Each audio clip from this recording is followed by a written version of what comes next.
자, 일본의 수출 규제와 관련해 우리 정부도 외교전을 본격화하고 있습니다. 일본의 보복 조치 이후 우리나라와 일본 정부 실무자들이 오늘 처음으로 머리를 맞댔는데요. 만남 형식부터 기싸움이 팽팽했습니다.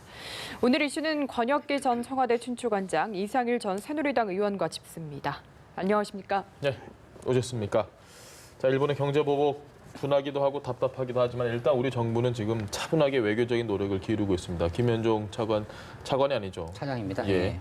일단 미국으로 갔습니다. 네네. 분위기가 조금 미국이 바뀌는 것 같은 뉘앙스를 느끼는 건 우리의 기대감일까요? 어떻게 해석하십니까? 일단은 아니 뭐 가시적인 느낌도 좀 듭니다. 왜냐하면은 미 국무부 오테이거스 대변인이 성명을 낸 것을 보면 한미일의 동맹을 강조했고요. 예. 삼국 간의 또는 양자 간의 관계를 강화하는 방안을 추구하기 위해서 미국과 국무부가 공개적으로 또는 막후해서 해 나갈 거다 이런 메시지를 냈거든요, 공개적으로. 그래서 이제 미국 정부가 이제 중재한다는 느낌을 충분히 주는 메시지를 오늘 발표한 꼴이라고 보고요. 어찌됐든 간에 일본 정부와 아베 총리에게도 일정 정도 영향을 줄 수 있는 메시지다라고 저는 일단 해석을 합니다. 더군다나 이제 강경화 장관이 이제 폼페이오 장관하고 통화를 해서 일본 조치에 대한 한미일 협력, 일본 조치가 한미일 협력 관계에 바람직하지 않다라는 의사를 타진했고 폼페이오 장관도 이제 충분히 이해한다라는 메시지를 일단 받아냈기 때문에 본격적인 대미 협력 외교의 시동을 걸어서 한미일 외교 안보 동맹을 일본이 이렇게 해하고 있다라는 그런 대미 여론전이 이제 본격화됐다는 의미가 있는 것 같고 미국도 그냥 수수방관만 하지 않겠다는 그런 답을 일단 이끌어낸 거기 때문에 유의미한 대미 외교 행보가 시작이 된 것 같습니다. 일단 미 국무부에서 뭔가 한 발짝 진보된 입장이 나온 거는 환영할 만한데 그래도 좀 걱정이 되는 부분도 있습니다. 근데 그 국무부의 논평이 그걸 우리가 정말 진일보한 걸로 해석하는 게 맞느냐 저도 중앙일보 워싱턴 특파원을 했지만 지금 국무부의 그 입장은 언론적인 것 같아요. 그러니까 지금 미국 입장에서 미국은 이 한반도 문제와 관련해서 또 동아태 문제에 관련해서 이 한미일 3국의 협력 매우 중요하다고 보고 있는 거죠. 그런 맥락에서 그냥 이야기를 하고 있는 거 아닐까. 정말 미국이 이 상황을 심각하게 봐서 더 이상 한일 양국이 벌어지면 안 되겠다 해서 미국이 들어가서 중간에서 중재를 적극적으로 하겠다라는 만약에 판단이 섰다면 저보다 더 강한 소위 입장 발표가 나오지 않았을까 싶어요. 그래서 좀 더 기다려 봐야 되고 우리의 대미 외교 노력은 좀 더 강화가 돼야 되겠다. 이제 이런 생각이 들고 우리 입장에선 중요한 건 좀 시간이죠. 그러니까 가능한 한 빨리 일본과의 이 문제를 푸는 게 좋죠. 우리 입장에서. 미국은 또 그러기를 바라겠지만 미국이 들어가서 뭘 해보겠다 이런 상황은 아직은 아닌 것 같아요. 지금 이제 우리 입장에서 18일, 다음 주 18일이 굉장히 중요한데 지금 일본이 강제징용 이 문제와 관련해서 1965년에 맺어진 한일 청구권 협정에 따라서 지금 제3국 중재위원회를 구성하자고 그랬는데 우리는 지금 아직 답변을 안 하고 있지만 우리는 거부하는 입장은 명백해 보여요. 그렇다면 일본이 그 18일이라는 그 시한이 지나면 추가 수출 규제를 또 할 수도 있단 말이죠. 그러면 이제 상황이 굉장히 악화가 되는 거죠. 그러면 우리의 대응도 강경해질 수 있고 그렇기 때문에 그 전까지 우리가 정말 최선의 외교 노력을 해서 일본과 지금 오늘 뭐 산업자원부 과장급 정도의 이제 실무협상 협의죠, 협의. 그 테이블에 앉았는데 훨씬 고위 레벨에서 일본과 대화를 해야 된다 이런 생각이고 결국은 궁극적으로는 문재인 대통령하고 아베 총리가 만나서 이걸 풀어야 된다. 그런데 사실은 시간이 좀 저는 급하다 이런 생각 해봅니다. 미국 얘기를 저희가 좀 했었는데요. 차분하게 저희가 대응을 해야 되니까 우리는 미국이 나서서 중재를 하는 게 조금 더 상황을 진전시키는 데 도움이 되지만 미국 입장에서 보면 일본은 가장 중요한 동맹국입니다. 일본 입장도 고려 안 할 수가 없고 그렇죠. 미국이 그냥 나서서 하긴 정말 불편한 게 사실일 것 같아요. 이 생각은 어떠십니까? 그런데 이제 그 트럼프 대통령과 이제 백악관 입장에서 보면 중국과 인도 동맹이 있습니다. 그래서 그 동북아시아에서 미국이 이 중국을 외교 군사적으로 견제하는 군사 동맹 기본 축이 한미일 동맹이거든요. 예. 이것이 흔들린다는 것 자체는 미국의 전략적 그 기조에서 흔들리는 부분이기 때문에 네. 어떤 뭐 실익적 측면 그 이상으로 미국이 지켜야 할 가치가 있는 한미일 동맹이다 이렇게 보여지고요. 더군다나 트럼프 대통령 입장에서 보면 아베 총리는 7월 21일 날 있는 참의원 선거용 예. 무역보복이라는 게 중론 아니겠습니까? 트럼프 대통령 입장에서 보면 당신의 재선 가도에 있어서 한반도 비핵화 프로세스가 또 굉장히 중요한 프로그램이거든요. 트럼프 대통령의 한반도 비핵화 프로그램 안에는 한미일 동맹을 기본으로 하고 시작을 하는 겁니다. 비핵화가 김정은 위원장이 트럼프 대통령이 비핵화를 약속하고 가시적인 조치를 취했을 때 그에 상응하는 조치를 미국이 제재를 완화시켜 주더라도 일본과 한국이 북한과의 어떤 경제적 교류를 할 것이냐가 이제 트럼프 대통령이 아니어서 예. 한미일의 기본축이 흔들리는 건 트럼프 대통령 입장에서 보면 대선 가도에도 일정 정도 악영향을 줄 수 있는 네. 사안입니다. 그래서 어떤 한국 정부가 미국의 어떤 조건부로 무엇을 제시하지 않더라도 예. 기본적으로 미국은 한미일의 기본 동맹을 유지하는 그런 외교안보 전략이 그대로 유지되기를 바라는 태도일 거다. 저는 그렇게 봅니다. 알겠습니다. 오늘 오후에 청와대 국가안보실에서 하도 일본이 네. 자기네들 불화수소가 우리나라 와서 북한으로 자꾸 밀반출된다고 하니까 그러면 국제기구에 조사 맡겨보자. 네. 우리가 먼저 제안을 했습니다. 이건 네. 좀 굉장히 적절한 방향으로 그렇죠. 보시죠. 저는 이 문제에 대한 오해는 당연히 풀어야 되겠다. 어제 국회 대정부 질문에서도 이낙연 총리가 그러면 검증하자 이제 그런 이야기 했잖아요. 그런 맥락에서 청와대가 이야기한 건데 우리는 뭐 자신이 있는 거죠. 이 문제에 예. 대해서는 저는 그렇게 봅니다. 오히려 지금 하태경 바른미래당 의원이 공개했듯이 일본 쪽에서 그 불화수소가 북한으로. 밀수출될 수도 됐을 수도 있다는 자료도 있는 거 아니겠습니까? 예. 그러니까 이 문제와 관련해서 일단 검증을 해서 양국이 쓸데없는 오해는 풀어야 되겠죠. 이런 것들이 이제 문제를 하나하나씩 해결해 나가는 건데 일본이 처음에 그 정확하지 않은 자료를 뭐 근거로 예. 소위 한국에 대한 공세를 평가는 매우 적절하지 못했다. 그러니까 네. 일본의 어떤 감정을 표출한 셈이에요. 그리고 게다가 아베 총리까지 그런 이야기를 했단 말이죠. 그건 매우 부적절했다. 그런데 이제 그 이후에 지금 아베 총리는 소위 말해서 어떤 한국을 자극하는 이야기는 안 하는 건 뒤로 그나마 빠진 좀 상황이고. 다행인 걸로 예. 보는데 일본의 이제 자민당 내에서나 일본의 정부 강요들이 우리 입장에서 보면 말이 안 되는 이야기를 하는 거 이런 것들은 문제 해결에 전혀 도움이 안 된다. 정말 냉철하게 해서 양국 간의 오해가 있는 건 검증하고 풀고 그래서 문제를 이렇게 해결해 나가는 그런 태도가 바람직하다. 그래서 좀 냉정하게 대응을 하자. 그래서 뭐 어제 이낙연 총리나 청와대가 이 문제와 관해서 우리 서로 검증하자. 가서 뭐 이런 건 얘기해보자. 저는 잘했다고 봅니다. 알겠습니다. 근데 지금 보면은 과장급 실무 협의도 어떤 협의가 아니다라고 생각한다고 하고 또 고위급 협의도 지금 일본이 소극적인 상황에서 이런 국제기구의 검증을 받을지 안 받을 것 같거든요. 근데 일본 입장에서 보면 아까도 말씀드린 것처럼 정치적 보복이고 다분히 참여한 선거용이기 때문에 네. 저는 7월 21일까지는 아마 이렇게 형식적으로 그냥 시간을 보낼 가능성이 높다고 봅니다. 다만 7월 21일 참여연 선거가 끝나고 나면 어찌됐든 간에 국제 여론은 지금 일본한테 좀 불리하게 돌아가고 있거든요. 중국 정부도 이제 공개적으로 비난을 했고 러시아 정부도 한국에 불화수소를 공급할 의사가 예. 있다라고 의견을 낸 것 자체가 벌써 한국의 손을 들어주는 모양새 아니겠습니까?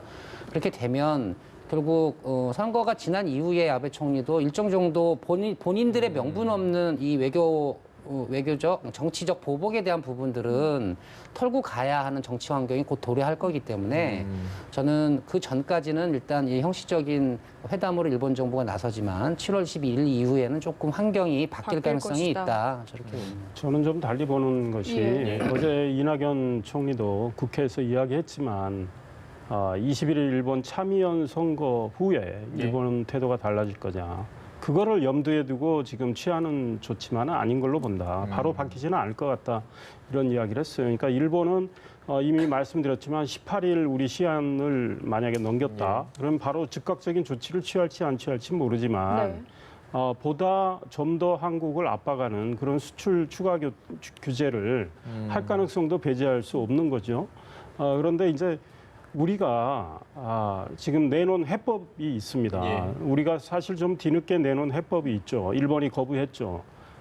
기업들이 한국 참여하는- 기업과 예. 일본 기업, 그러니까 강제징용과 관련된 그걸로 인해서 이득을 본 일본 기업이 있고 예. 또 우리는 일본으로부터 청구권 협정에 따라서 일본의 이제 소위 배상금을 받아서 예.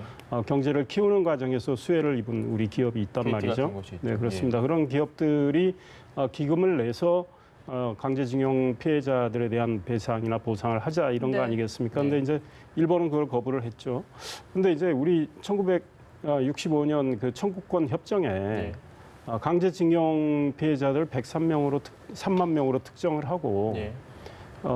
이 개인에 대한 배상 책임 이거는 한국이 책임진다고 이렇게 돼 있어요. 우리가 이제 3억 달러를 무상으로 받고 2억 네. 달러를 장기 저리로 받았지 않습니까?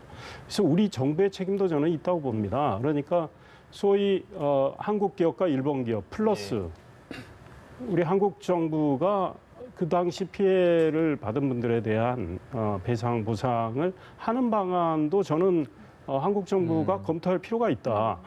노무현 정부 때 2007년에 예. 결국은 72만 명 정도에 대해서 강제징용 피해자에 대해서 1인당 6,300만 원의 위로금을 줬습니다. 정부가. 그거는 그 당시 65년 청구권 협정에 따라서 한 거거든요. 예.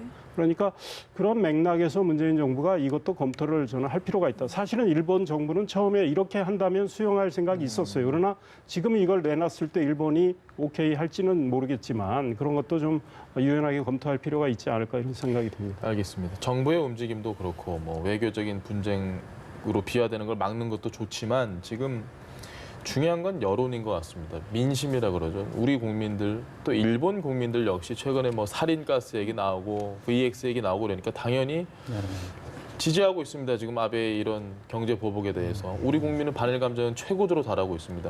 이런 분위기는 어떻게 좀 저희가 봐야 그래서 될까요? 이제 뭐 우리 국민들이 이렇게 분노하시는 거는 뭐 불가피해 보입니다. 예. 그리고 이제 뭐 이후에 당연히 이제 아베 무도한 도발에 따른 이제 분노겠죠. 예. 일본 국민들도 이제 일본 정치권이 총선 참여 선거를 앞두고 저렇게 전방위적으로 나오니까 이제 반한 감정이 이제 생겨나서 이제 문제가 심화되고 있는데 그래서 이제 전략적인 외교 카드로 이 문제를 풀어야 하는 예. 이유가 여기 있는 거죠. 어찌됐든 간에 일본과의 미래지향적 관계를 발전시켜야 되는 것은 저희의 숙제이기 때문에 네. 그건 뭐 불가피해 보입니다. 그러나 이제 일본 내에도 이제 양식 있는 지식인들이 아주 소신 있게 아베 총리를 일단 비판을 하고 있고요. 예. 또 다행히 서청원 의원을 중심으로 해서 이제 여야 의원단이 일본에 가서 이달 일본 말에, 의원들을 만나고 이 문제를 풀기 위한 해법을 논의한다고 합니다. 일본의 국회의원들 중에서 모두 다가 아베 총리를 지지한다고 생각하지는 않습니다. 그럼요. 분명히 이 부분에 대해서 이제 현명한 판단하실 분들이 있을 거라고 보고요. 이제 아베 총리가 다분히 정치적인 행보로 이 카드를 썼다라고 보는 것이 일반적인 인식이기 때문에 예. 결국은 아베 총리의 어떤 정치적 입지를 다른 트랙에서 보장해 주는 것도 하나의 외교적 해법이 될 수가 있습니다. G20에서 아무래도 G20을 행사한 이제 안방 주인인데 예. 그 다음 날 바로 남북미 판문점 회동이 열리면서 스포트라이트가 지워졌죠. 이제 일로 예. 옮겨왔고 뭐 보도에 따르면 아베 총리는 미국으로부터 남북미 판문점 회동에 대한 그 이야기를 전혀 듣지 전혀 못 못했다. 들었다. 그래서 이제 일본 언론의 질타도 있어 굉장히 곤혹스러웠던 것 같아요.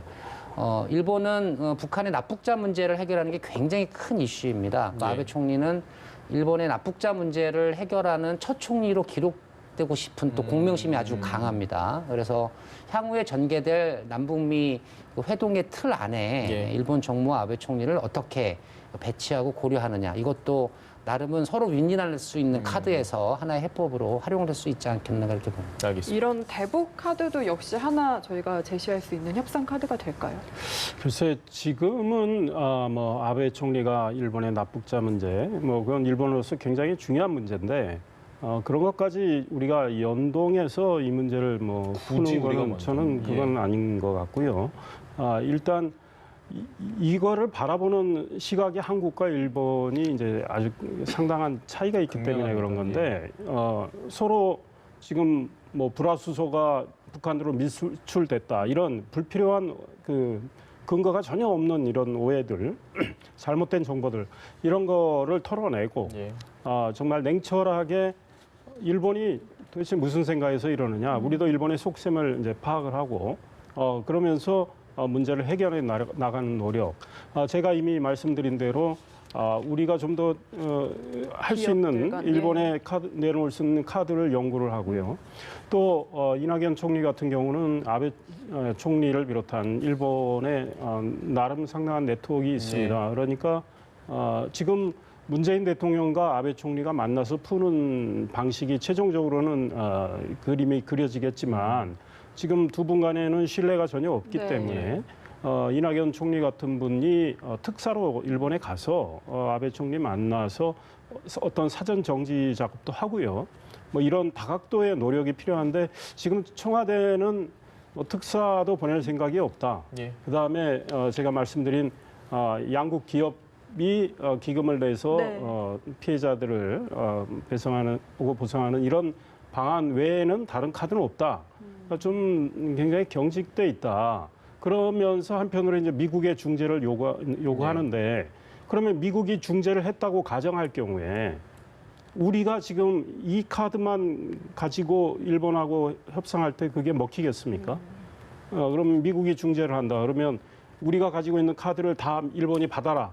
이거밖에 안 되는데 일본이 이거 받겠습니까? 중재안이 현실적으로. 있어야 한다. 예. 그러니까 그러면 미국의 중재 노력도 통하게 하려면 우리도 플랜 A, 플랜 B, 플랜 C 뭐 이런 것들이 있어야 되겠죠. 그래서 우리도 좀 더 아주 냉철하게 이 대목에 대해서 연구를 해야 되겠다 이런 생각이 듭니다. 알겠습니다. 일본과 관련한 또 하나의 불편한 소식이 있습니다. 정확하게 일본 소식은 아닌데 주한미군이 발간한 이 전략문서에 유엔사가 위기 시 필요한 일본과의 지원과 전력 협력을 지속할 것이다. 일본이 처음 명기가 되다 보니까 화들짝 놀라는 부분이 좀 없지 않아 있습니다. 일본 자위대가 그러면 유엔사에 포함이 될 수 있다는 얘기인가? 뭐 이런 생각을 하는 분들이 있는 것 같아요. 네네. 그래서 일단은 뭐 국방부하고 유엔사령부가 일단 번역의 오류이지 사실이 네. 아니다라고 밝혔죠. 뭐 당연히 아닐 겁니다. 유엔도 그렇고 미국도 그렇고 일본군의 한국 주둔이 미칠 파장을 너무나 잘 알고 있고요. 있을 수 없는 예, 일이죠. 주한미군 주둔과는 차원과 다른 이야기 아니겠습니까? 그리고 이제 미국과 유엔이 그러한 무리수를 둘 이유가 없어서 저는 일단은 국방부와 유엔 사령부의 입장을 발표를 신뢰하고 그냥 오류로 넘어가는 게 옳은 해석이다 이렇게 봅니다. 번역 오류라고 하긴 했는데 이게 네. 연례 보고서에 일본이 들어갔다는 게 좀 이해가 잘 안 되거든요. 근데 연례 보고서에 과거에도 저는 들어갔을 걸로 봐요. 영문으로 보면 이게 from Japan이라고 하면은 일본으로부터 직접 우리가 병력이나 다른 지원을 받는 걸로 해석할 수 있는데 through Japan이거든요. 네. 통해서. 일본을 통해서. 근데 일본은 한국의 한반도의 유사시에 소위 후방에서 이 병참 지원하는 그런 역할을 한단 말이죠. 네. 왜냐하면 주일 미군이 있기 때문에. 그렇기 때문에 일본에서 여러 가지 군사적인 물자나 또 병력이 거기에 있는 미군들이 오는 거죠. 일본군이 오는 게 아니고. 예. 그런 맥락에서 일본의 역할은 있는 거죠. 다만 이거를 해석을 저는 잘못했다. 오역은 틀림없는 것 같다. 이런 생각이 들고 우리 국방부의 판단은 저는 맞다고 봅니다. 왜냐하면 6.25 때 일본이 유엔군의 일원으로 우리 한국을 도운 네. 적은 없어요. 예. 그렇기 때문에 지금 유엔사 활동에 일본군이 전혀 자위대 연관이 없습니다. 그렇습니다. 자위대 병력을 파견하거나 할 수는 없는 거고. 다만 이제 미국 입장에서는 한반도에서 특히 중국을 억제하기 위해서 한미일의 이 동맹을 강화하기를 원하기 때문에 일본의 어떤 군사적 역할이 좀 더 예. 확대되기를 미국이 원할 수는 있겠다 이런 생각이 들어요. 그러나 우리 한반도에서 일본 자위대가 활동하는 건 주권 국가인 우리 대한민국의 동의가 있어야 되기 때문에 이 문제는 이제 한국과 미국 간에 굉장히 긴밀하게 협의될 사항이기 때문에 현재로서는 이거는 오역으로 인한 오해다 이런 생각이 듭니다. 단순한 오역이 또 저희는 이제 일본이라고 하면 좀 살짝 놀라는 아주 기분 나쁜 오해였어요. 예. 경향이 없지 않아 있습니다. 주제 바꿔보겠습니다. 최저임금 8,590원.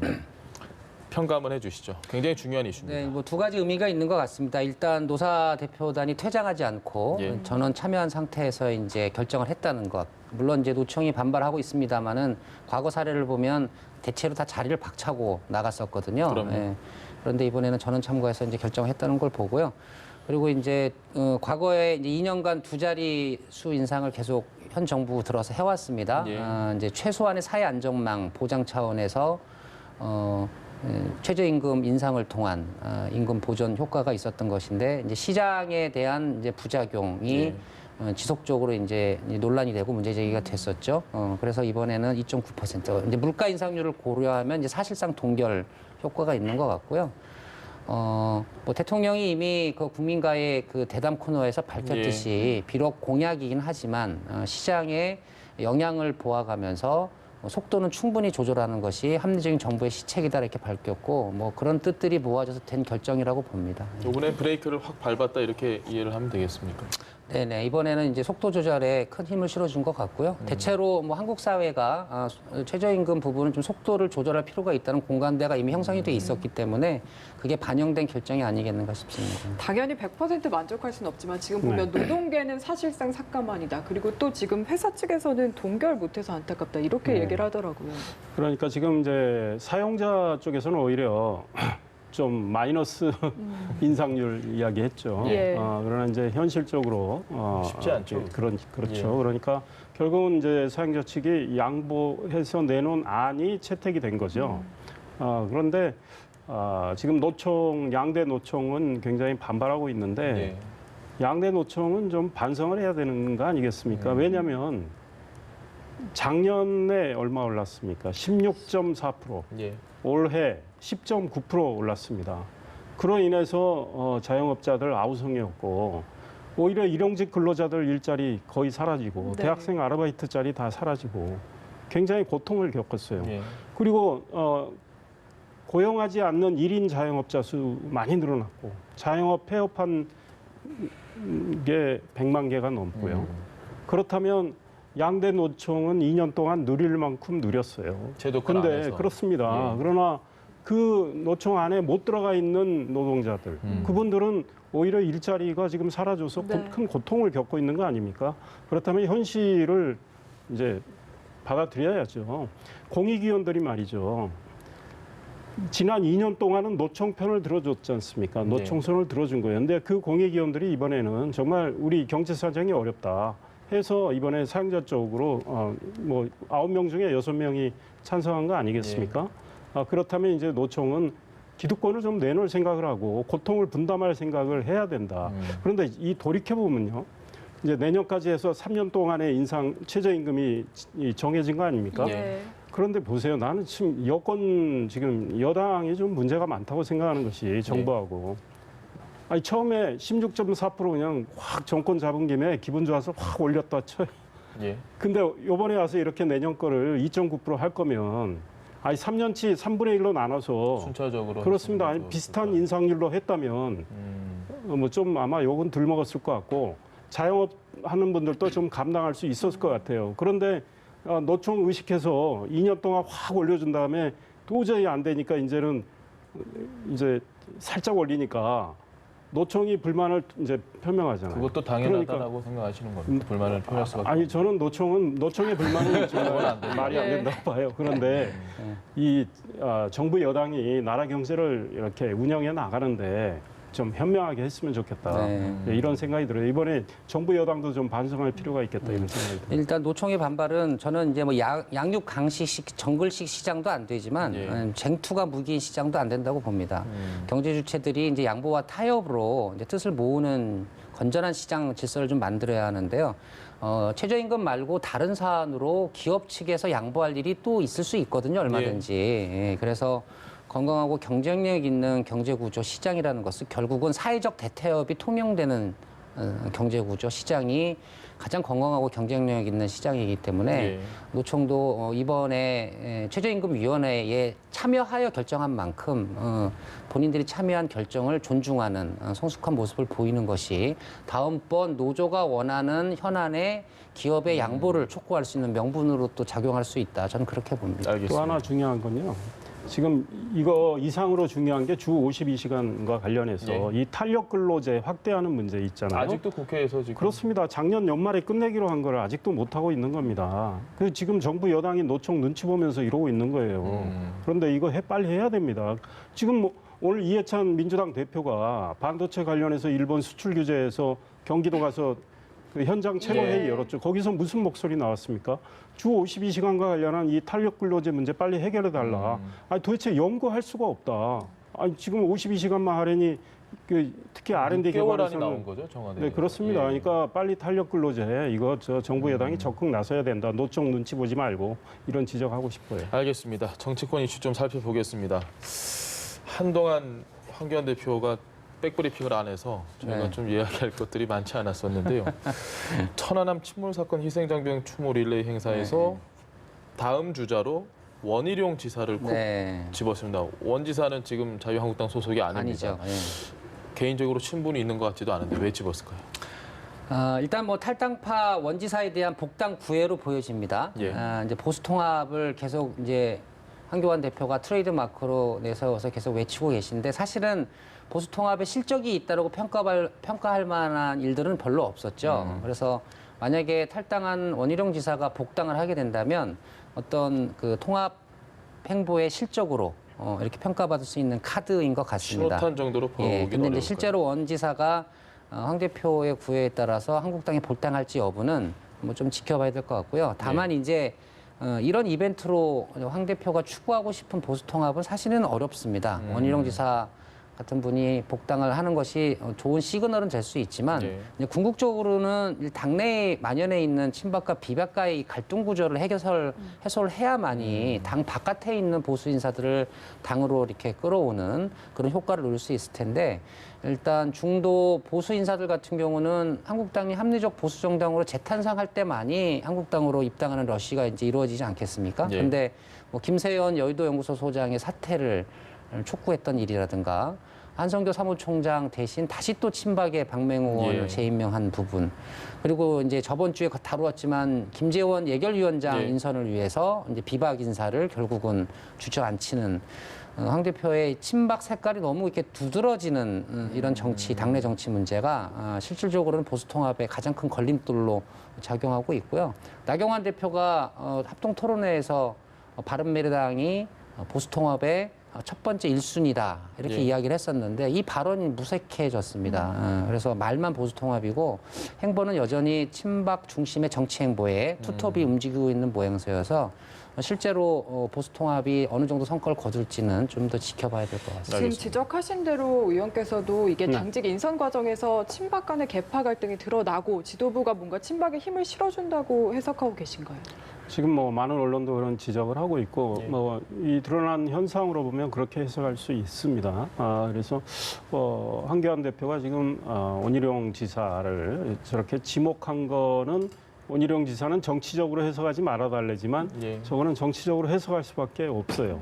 그러니까 지금 현상은 이미 뭐 우리 권혁기 전 관장 말씀대로 그런 현상이 있는데 황교안 대표 머릿속에 또 지향점은 이 좀 더 보다 개혁적이고 좀 합리적인 이런 소위 보수층에 다가가겠다 이런 생각이 있지 않나 저도 이렇게 해석은 하게 되는데 이것만 가지고 예단할 수는 없죠. 황교안 대표의 이제 추가적인 어떤 행보를 보고 판단해야 되는데 일단 한국당 입장에서 외연을 넓혀가야 내년 총선에서 좋은 성적을 얻을 수 있는 거 아니겠습니까? 그렇기 때문에 외연을 넓히는 길은 지금 무당파로 많이 가 있거나 바른미래당을 지지하는 그쪽에 보수 성향의 인사들 또 중도층의 인사들 이런 국민들 이런 쪽의 지지를 받을 수 있는 여러 가지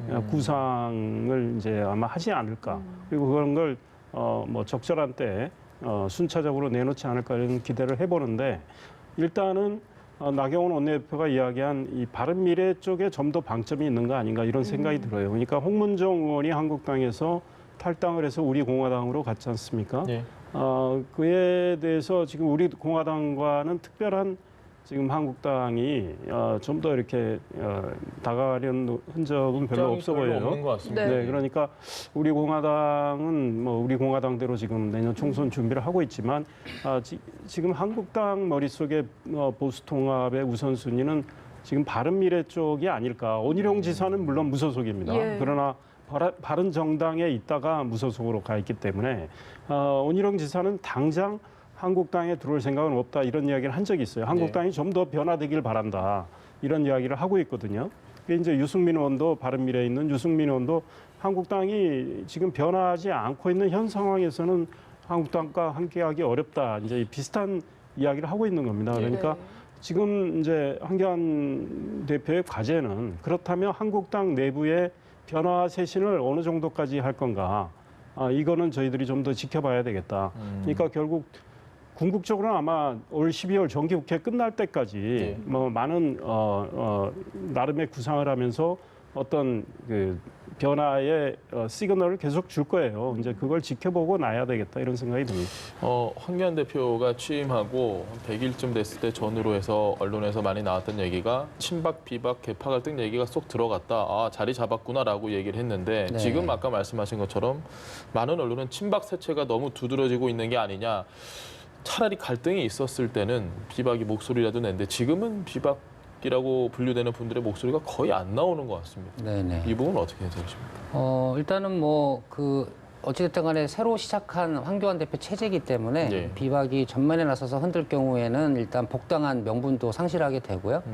뭐 친박 의원들 일부 중에서는 황교안 대표의 리더십 부재에 대한 질타하는 목소리가 왜 없겠습니까만은 예. 일단은 지금의 황교안 대표를 흔들 경우에 한국당 전체가 자칫 이렇게 이제 위기에 빠지는 큰 모험을 감내해야 되기 때문에 일정 정도는 좀 이렇게 인내하고 참는 모양새인 것 같습니다. 이제 그런데 이제 홍준표 전 대표가 돌아왔습니다. 예, 예. 오늘 이제 일성을 날리셨는데 예. 총선을 앞두고 이제 잠재적 대선 라이벌인 그 정치적 견제구를 홍준표 대표가 이제 날린 모양새죠. 대선 전대 이후에 대선 1위를 쭉 달리고 아까 말씀하신 100일 때까지는 예, 예. 황교안 대표 입장에서 보면 굉장히 이렇게 순항하는 네. 그런 허니문 그림이었는데요. 그 이후에 여러 가지 논란, 특히 세모 리더십 논란으로 이제 지지율이 하락하면서 이제 이낙연 총리에게 1위 자리를 이렇게 내주게 됐고 당 안팎에서 이제 리더십 부재에 대한 문제 제기가 계속 지적이 됐죠. 근데 홍준표 대표의 그 구체적인 정치적 구상은 아직은 좀 미정인 것 같습니다. 제가 볼 때는. 왜냐하면 흠집은 있어도 멀쩡한 당대표를 갑자기 어떻게 끌어내리거나 이럴 수는 없는 것이거든요. 뭐 비대위 구성 이런 거는 뭐 지금 꺼낼 수 있는 타이밍도 아니고 오히려 그런 것이 역풍을 또 맞을 수도 있기 때문에. 그러나 이제 총선을 치르기 위해서 이제 이 황 대표 체제가 지도부 구성 등을 쭉 해나갈 텐데 그럴 때에 홍준표 전 대표가 정치적 룸을 확보하는 그런 차원에서의 이제 일성이지 않았을까 이렇게 봅니다. 알겠습니다. 저는 홍 전 대표의 네. 그런 비판에 황교안 대표의 반응이 재밌었는데 네.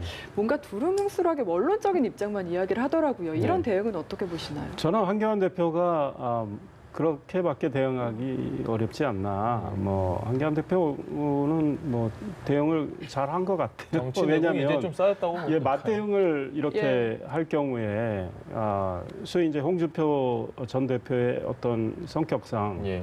또 뭐가 한번 더. 나와요. 그러면 이게 에스컬레이팅이 되면 지금 한일 간의 이런 아주 국민들이 걱정이 많지 않습니까? 이런 상황에서 한국당은 뭐 밥그릇 싸움 하느냐.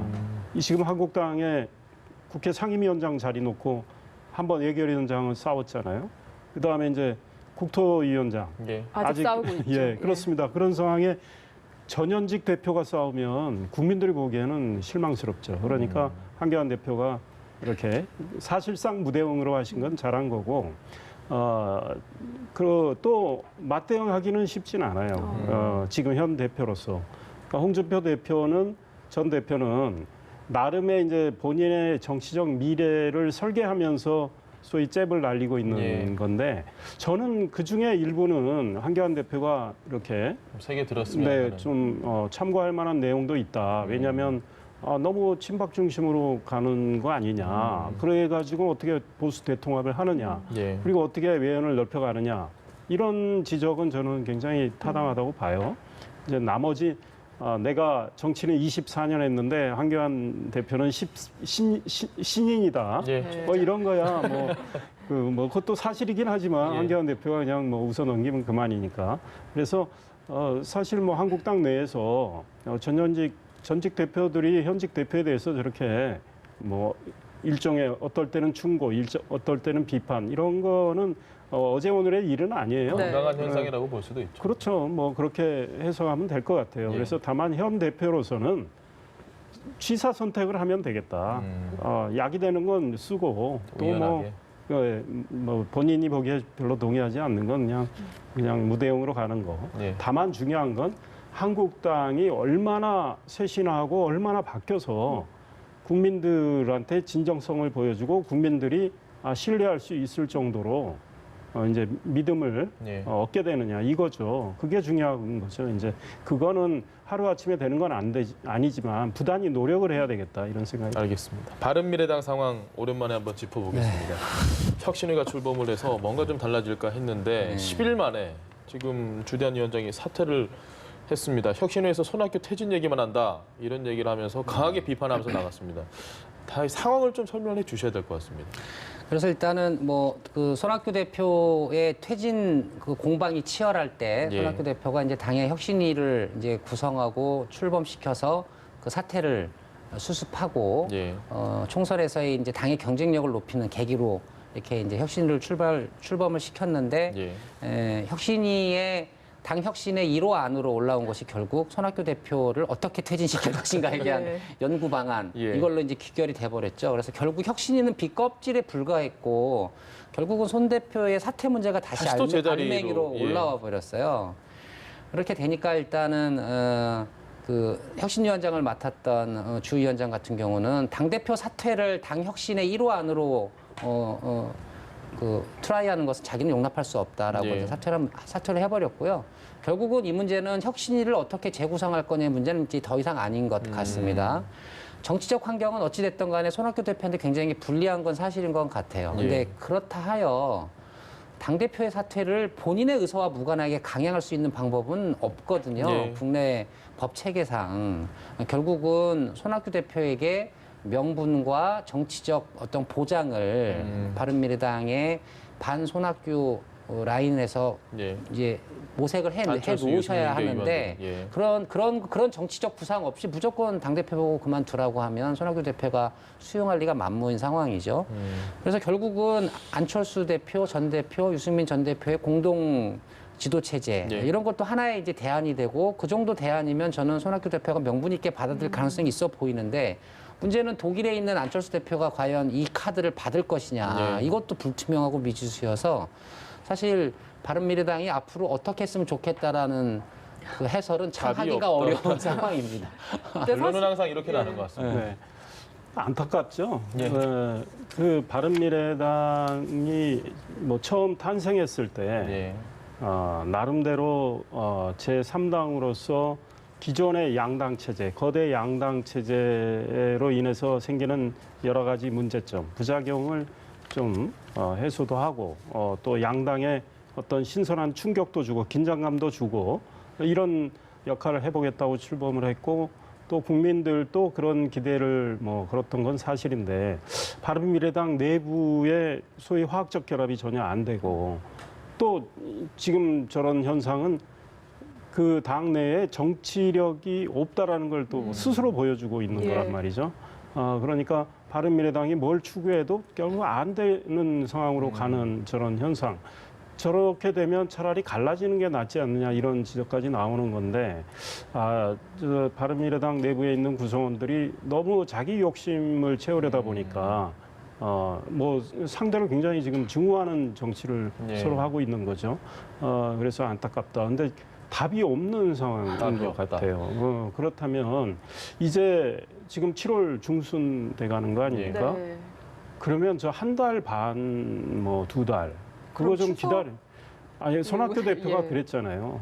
9월까지 당 10% 지지율이 10%가 안 되면 물러나겠다고 하셨어요. 그러면 그날이 다가오고 지금 있는 혁신위를 거거든요. 또 꾸린다고 하는데 저 꾸리는데 또 찬반해가지고 꾸리는데 한참 걸려요. 시간 걸리고. 네. 또 꾸리고 나서 뭐 의제 놓고 또 싸우다가 그러면 세월 다 흐릅니다. 그러니 차라리 이제는 혁신이 저는 제가 보기에 꾸린다고 해도 특별히 혁신될 것 같지 않은 상황이 그러니까 그냥 9월까지 기다려서 그 국민 지지를 보고 그때 손학규 대표 결심 있으면 이 소위 이제 당권파에 반대 있는 근데도 분들은 10%가 될 수도 있는 여지가 현재로서는 쉽지는 않죠. 알겠습니다. 현재로서는 예. 그렇기 때문에 차라리 혁신이 꾸리지 말고 그냥 기다리는 게 그것도 답이 아닌가 싶어요. 네, 9월까지 기다리자라는 답까지 들어봤습니다. 지금까지 권혁기 전 청와대 춘추관장, 이상일 전 새누리당 의원이었습니다.